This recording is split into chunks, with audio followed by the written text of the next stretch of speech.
Hello, and welcome back for another episode of the Accessible Technology Podcast, where you get to hear all about the everyday technology that is accessible for disabled people, as well as what tech isn't, and where you get to hear tips on how tech companies can also continue to make their technology more accessible for disabled people.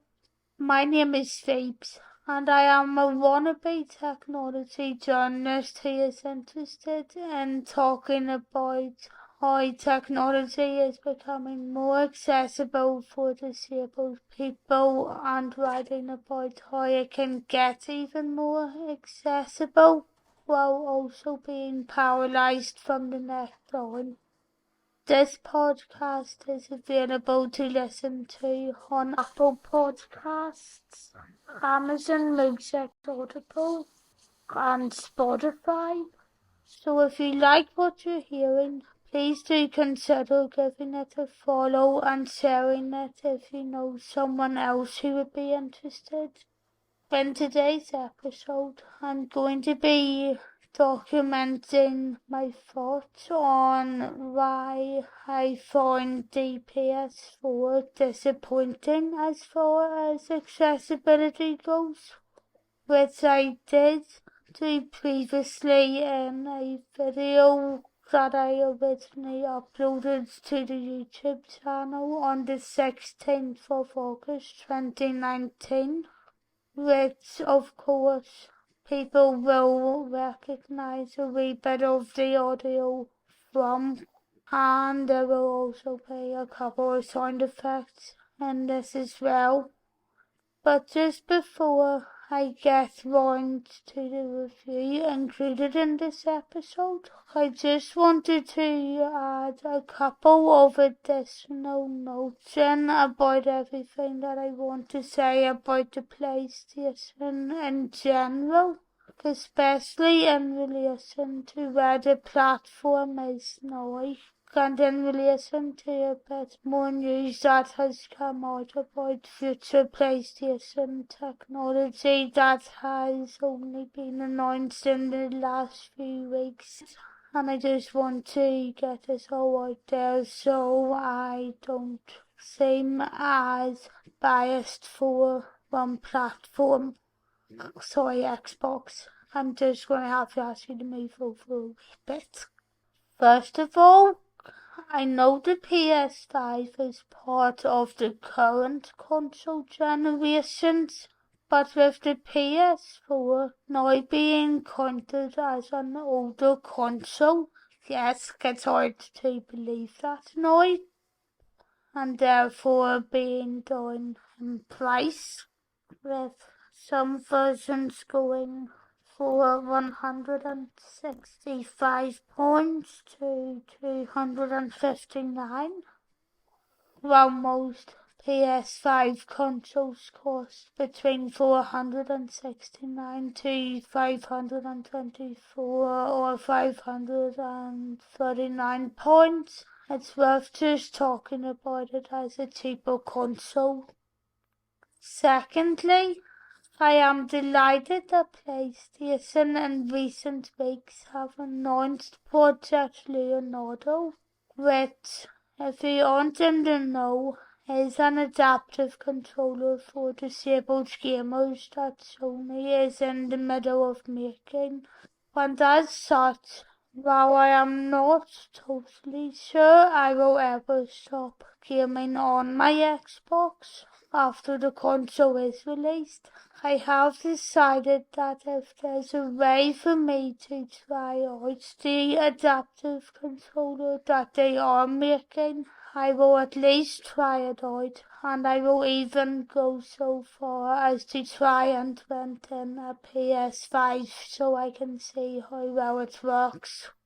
But now, please let me just get into the episode, and I hope not to upset too many people. The PS4 is one of the three big gaming consoles competing against Microsoft's Xbox and Nintendo's Nintendo Switch it comes with PlayStation Plus, which is a PlayStation equivalent to the Xbox Live Gold and allows for virtual reality gameplay. Like Xbox, the PS4 also has HDR gaming, making colors more vibrant, and you can choose between a 500GB or 1TB console.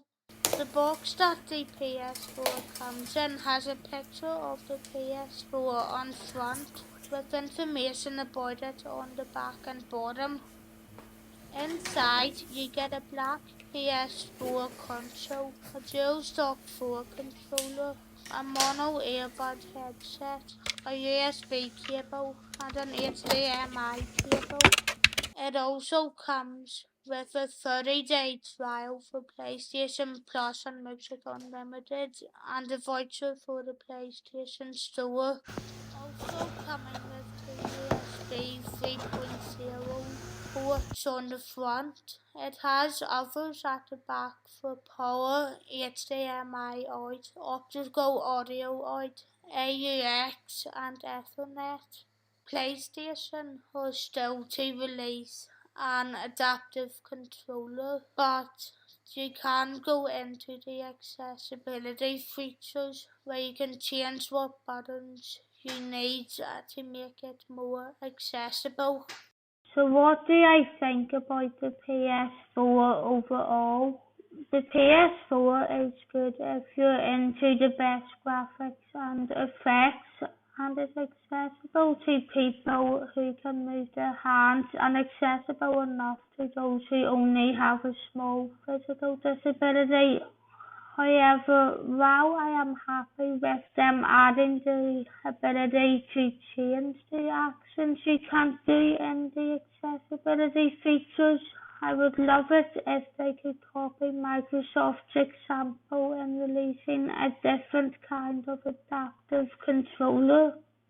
The accessibility features available on PlayStation still mean that disabled people will have to buy Switch adapters and then switches, which can cost over £100. Personally speaking, while I know some physically disabled people will be happy enough to spend the money on the PS4, I would rather buy a gaming PC so I can play their games on it. So overall, I would give the PS4 7 stars. So what were your thoughts on the PS4? And do you agree or disagree with everything I've said in this, or with most things that I've said? If you're a disabled gamer, have you found them accessible each and every time you've played on them? Or do you want to say anything else that you think about it? I know that there have been disabled gamers who have found other ways of playing PS4 games and finding the controller that came with it more accessible. So if you've tried any of them out or tried out any other ways of playing a PlayStation, please consider giving me your opinions, because I'd be really interested in getting a range of thoughts and in hearing on how you got round to playing them. As always, if you would like to pass on some of your thoughts to me, you can include them in a review wherever you're listening to this on, as well as via the contact pages over on my Phoebeslow Tech Reviews site or on my other website, phoebelow.com. If you're interested in watching the videos I've done on accessible technology, you can find more over on my PL Tech Reviews YouTube channel. And if you would like to see a couple of my accessible tours and reviews, as well as my film, TV, theatre reviews and political videos, You can see them by searching for freestyle journalism on YouTube.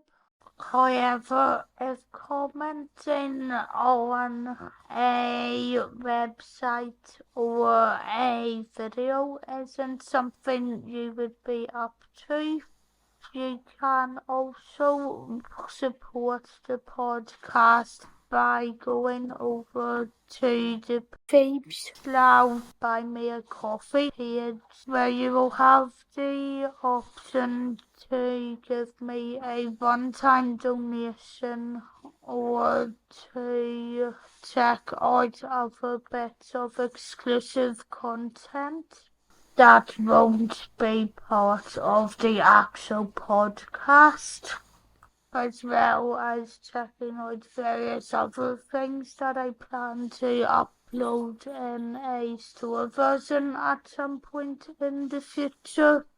Or of course you can support me by going over to any of my socials, which are at Phoebes on Twitter or X, and the real Phoebes over on Instagram. You can also find and follow my other podcast, the Phoebes podcast, on Apple Podcasts, Amazon Music, Audible, and Spotify, where you get everything that I cover on Phoebes journalism and podcast form, with some tech news also being stuck in there as well. But anyway, that's all for now. So the next episode that comes out will be a similar episode to this one, but will instead involve me giving my thoughts on the Nintendo Switch. And after that, we'll be turning towards the first of my audio tutorials, which will be on how to access the accessibility options that come with the iPhone X. Although, given that we're now in 2023, that tutorial can also apply to newer models of the iPhone as well, and not just the older models that only some of us will have.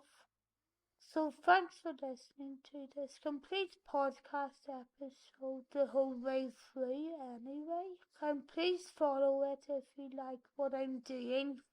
I plan to update this podcast at least twice a week until the 12th of August 2023, when I might have to change things around. But honestly, it could get a bit more regular before then, so I can try and fit in other tech stories from throughout the year. So please just keep with me here. Thanks for listening, and I'll talk to you in the next one. Bye!